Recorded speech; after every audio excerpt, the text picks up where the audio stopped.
Hey, welcome back for another look at the X-Files. Today we're heading back into the mythology arc with Patient X, episode 13 of season 5. Premiering March 1st, 1998, Patient X has Mulder and Scully on the search for answers after a group of alien abductees are burned alive, and Scully meets a woman who may have the same implant as her. You can tell we're back into the mythology arc because it starts with Mulder waxing poetic. I have no issue with these philosophical monologues they give Mulder from time to time, but I honestly feel like they're added simply because I'm too dumb to understand what the hell he's talking about. Oh my god, it's Mewtwo! Now, I'm not a starologist, but do they generally fall to Earth? A couple teenagers in Kazakhstan witnessed the falling star, which is probably an average Tuesday for them. Well, that was rude. Alright, it's actually fire they smell. Seems that Star, or whatever it is, isn't much of a fan of car meets. For as many cars as there are, it's surprising that this is the only person they've ran into. It would be kind of terrifying to see someone you know burn to death, so I don't exactly blame them for running, but you want to see something really scary?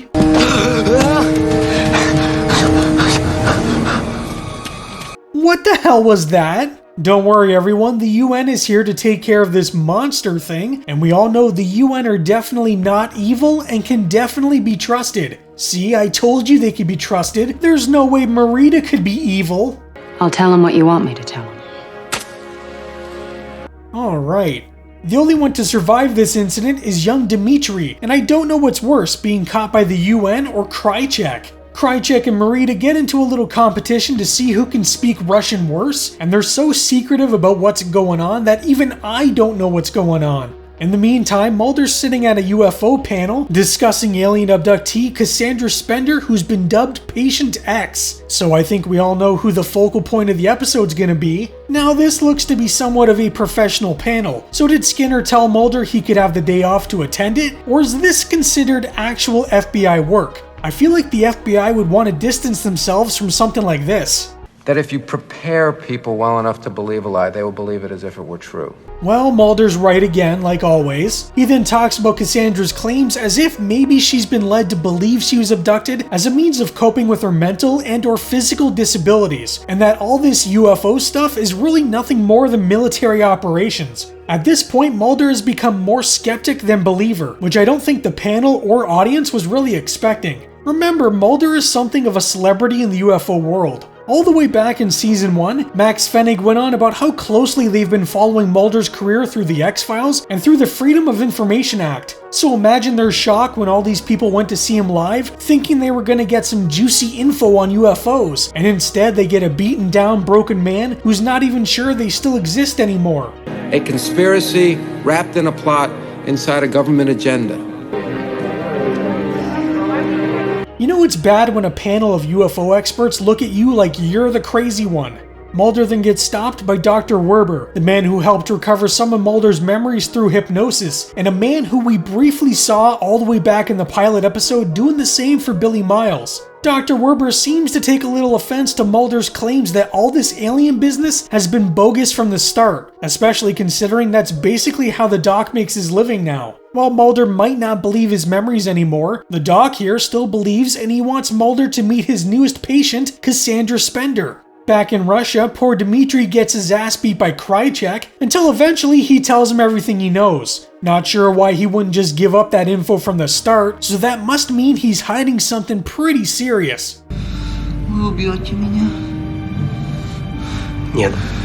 No, but you're gonna wish you were dead. Mulder meets with Cassandra and she is starstruck. Seems she read all about the incident with Dwayne Barry, and please excuse her, but she needs to fangirl just a bit. The fangirling doesn't last very long, however, because Mulder pretty much tells her that he no longer believes in UFOs or alien abductions. Well, he better start believing, and quick, because according to Cassandra, there's civil unrest amongst the various alien nations, and she's being called to a place where something will happen. Kinda like how Dwayne Barry was being called, and I think we all know how that ended.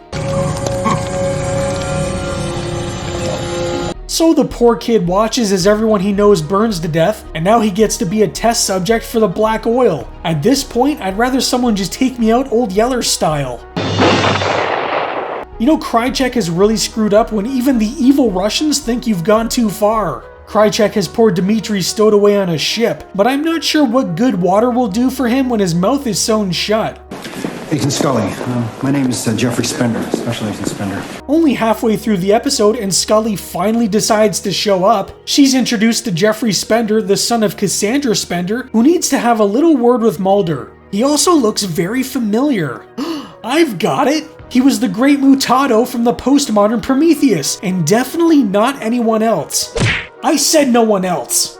Basically, Jeffrey wants Mulder to back off from his mother, not because of how it might affect her, but because of how it might affect his reputation and career. Yeah, why worry about your mother who's clearly dealing with some shit when you can instead worry about the losers at work? Anyways, at Dana Barrett's apartment, Marita is giving her report to the syndicate about all the burned bodies she found. Amongst the dead, she found chips, the same kind of chips that were implanted in Scully. Seems the aliens decided they're not waiting anymore and have kick-started a war against the Syndicate and their plans. So does this make the aliens the good guys? Well, look who's answering the bat phone. Alex Krychek.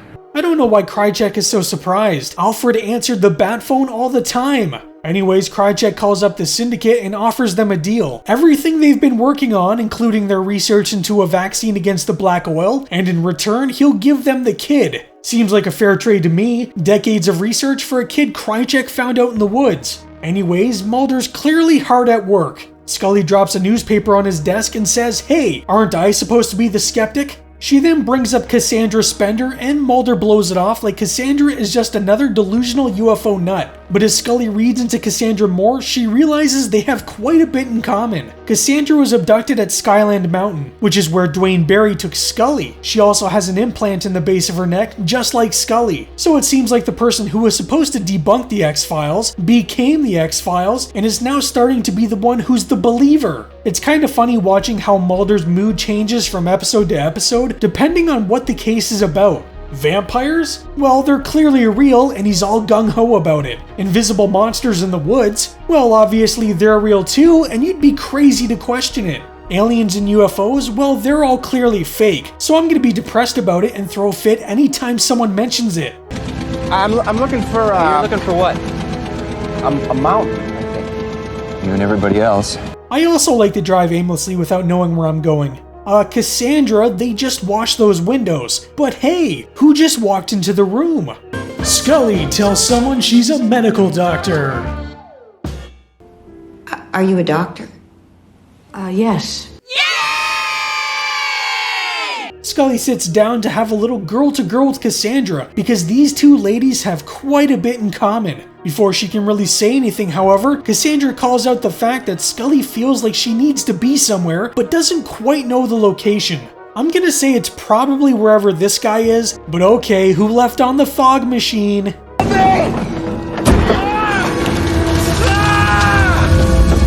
Hey, screw Mr. Stabby, we're gonna get one of these flammable cattle prods. Mulder arrives on the scene after Scully, which usually isn't him. It looks like we have a similar incident to what took place in Kazakhstan, but here it's Skyland Mountain, a hotbed of alien abduction activity. So you just know Mulder has to be itching to investigate it, except he's not because he doesn't believe anymore. He's even acting like a little jerk towards Scully when he should be listening to what she's saying, considering she has first-hand experience with all of this. The Syndicate start freaking out because this can't be happening here, but don't worry, it's nothing a trained assassin can't handle. Mulder and Scully visit with Cassandra, who's visibly upset by the deaths, because as she says, this isn't supposed to be happening.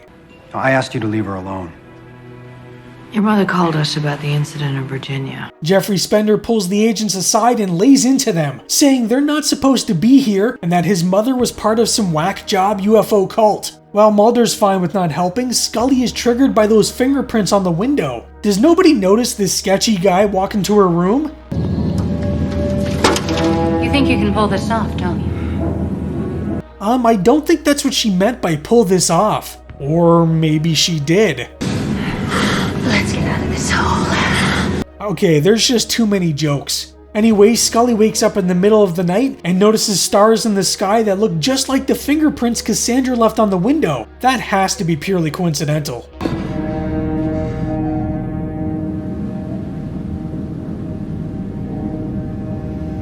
Where's the boy? Krychek, you moron! You fell for the oldest trick in the book. I hope those 90 seconds were worth it because you just lost your only bargaining chip, you dumbass. The next morning, Mulder shows Scully the x-rays taken from some of the bodies, showing they all had implants in the base of their necks. Mulder believes that all these people were summoned there through the chips in their necks, but by the government and not aliens. The problem is, Scully is starting to feel this same calling, and she sort of hesitates in telling Mulder that she's experiencing the same thing because of how he's been reacting as of late. If this was bad blood Mulder, he'd be all over it. But this is depressed I no longer believe mythology arc Mulder. It's like two completely different people depending on what the story calls for. Agent Mulder? Yes. This is Marita Covarrubias. Is this a secure line we're on?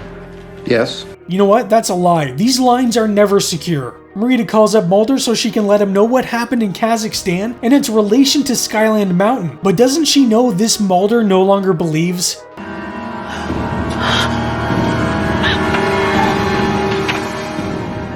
Marita? I'm not gonna lie, but that's kinda creepy. Mulder loses not only Marita, but also Scully. This guy just cannot seem to keep a woman. Scully, don't you know how gross those things are? Mulder makes it to the payphone, and despite a little black goo, there's no sign of Marita. So he decides to call up Cassandra, expecting Scully to pick up, and instead he gets Jeffrey Spender, who wants to know where his mother is. I don't know what the worry is though, because she seems alright. I think this fine upstanding gentleman just wanted her to get some fresh air. Okay, seriously, but does no one notice this kid who's clearly been beat to shit? And look, Scully's here too. See, Cassandra has nothing to worry about.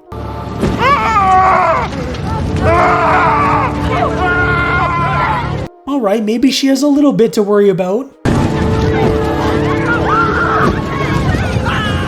Patient X is a pretty decent continuation of the mythology arc that adds a new twist with the faceless alien rebels. We learn more about this new faction as time goes on, but despite setting people on fire, they are actually trying to help. Kind of. They come from the same race as the alien bounty hunters, which you can tell because one of them is clearly played by Brian Thompson, except these ones are working against colonization, whereas the bounty hunters are working for it. It is pretty confusing, I won't lie, but I do like the creepy design of the alien rebels with their faces all closed shut so they can't be infected by the black oil. However, does this mean every orifice is closed shut? Do the alien bounty hunters / rebel species have the same entryways as humans, or are they built differently? Also, since when does the black oil need to enter through someone's face? Doesn't it enter into a man's foot in the episode Tunguska? I mean, we don't see where it enters specifically, but the way the scene is set up, it looks like the oil was absorbed into his skin. This would make the whole sealing of the mouth and eyes completely pointless, would it not? Regardless, they are an interesting addition to the series, but the biggest additions in my opinion are Cassandra and Jeffrey Spender. Now, I've always been a fan of Veronica Cartwright, going back to my days of growing up and watching my all-time favorite horror film, Alien, over and over. In that movie, she played Lambert, the always anxious and always complaining crew member of the Nostromo, who, like everyone else, meets a pretty nasty end. When I first saw her appear on The X-Files, I was pretty excited. Since the early days of The X-Files, Chris Carter had been trying to find an excuse to get Veronica involved. What he didn't know was she was actually a big fan of the series. Well, the mythology stuff anyways. Veronica would say, "What's ironic is that I had started watching The X-Files in the beginning, but when they started getting into all those weird chud people and all that stuff, I lost interest." Hey, that's no way to talk about the lone gunman. I liked it more from the political end. Is it the government that's doing this? Was she abducted or not? The producers of the show would send Veronica a tape of the episode Dwayne Barry, which this episode and her character is very much connected to, and she loved it. She was so won over by the episode that she asked them to send her the next one, and she's kept up with the series ever since. Veronica was really excited to play Cassandra because it was something new and unlike anything she's ever played before. In Alien, I was supposed to be the reflection of the audience. In Invasion of the Body Snatchers, my character was putting all the pieces together, but then it became a matter of survival. In Candyman 2, I was a woman dying from cancer, and it was my daughter that was being chased by the Candyman. So I wasn't a real screamer in that one, I was an alcoholic. What I liked about Cassandra Spender was that she so completely believed that she had been abducted several times and that the things that had happened to her were so that the aliens universe could become closer to our universe. She was very calm about the whole thing. These were just statements of fact. I like the fact that she wasn't standing on some bandwagon. This is what she truly believed.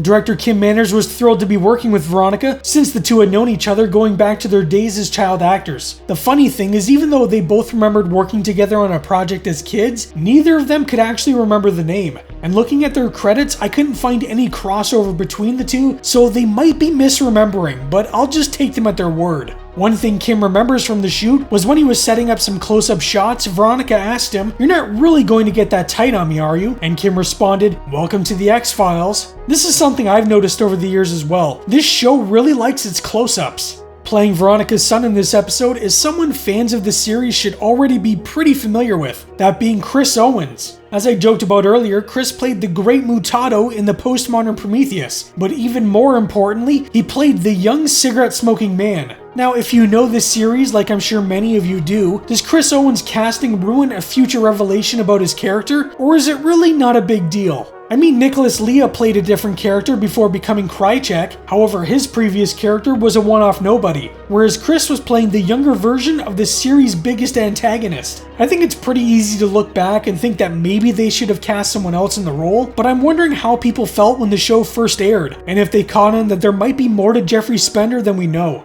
Chris Owens was born and raised in Toronto, Ontario, poor guy, and spent the majority of his teen years trying to become an actor. With nothing but bit roles, Chris moved to Vancouver to try his luck there. This is when he got his first notable role playing the young cigarette-smoking man in the Season 4 X-Files episode, Musings of a Cigarette-Smoking Man. After a stint with the X-Files, Chris attempted to get work as a waiter, but was unable to find anyone that would hire him. Luckily, he would get a call back from the X-Files, as he was needed for some flashbacks in the episode Demons, and later would be used for an episode of Millennium. Since he had been used a few times at this point, Chris was called in to audition for the role of the Great Mutato, and won it fairly easily. After playing the disfigured monster, series creator Chris Carter would run into him at a bar one day and tell him, "I didn't know they served guys with two faces here." It wasn't just Chris Carter that liked working with Owens, but also David Duchovny. David had told Carter that he wanted to work with Owens again as soon as possible, and since he had already played the younger cigarette-smoking man, Carter created the character Jeffrey Spender, a man with a murky past that would act as another foil to Mulder. During the time of Patient X's shooting, various rumors began to spread around the set.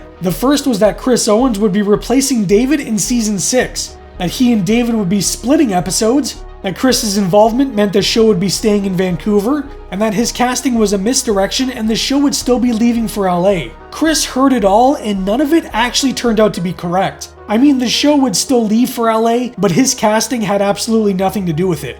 Patient X currently sits at 8.2 on IMDb, and while I enjoy this one, and like some of the new additions, Mulder's bipolar behavior always comes off as annoying to me, so I'm probably gonna go with a 7. Next up, we have the conclusion to our two-parter, as we'll find out whether or not Scully survived, and if Krychek can think with his bigger head for once, in the episode The Red and the Black.